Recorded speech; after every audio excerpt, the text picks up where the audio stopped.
সবাই ভেবেছিল সে খুব সুখী। সে হাসতো, কথা বলতো, কিন্তু কেউ জানতো না রাতে সে একা কাঁদতো।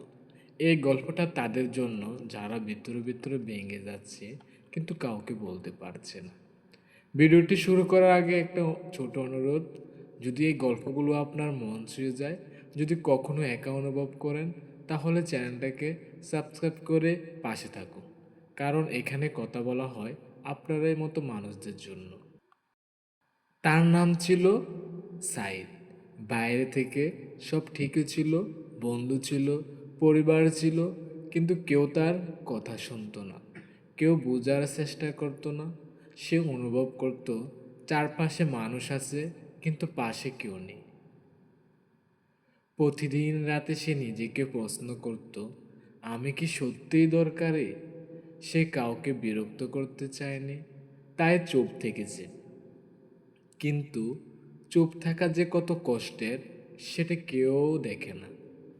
এক রাতে সে আর পারল না, মনে হলো কেউ তাকে চায় না।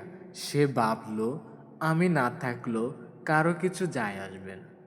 ঠিক তখনই সে একটা তার কথা মনে পড়ল, তুমি দুর্বল না, তুমি শুধু ক্লান্ত।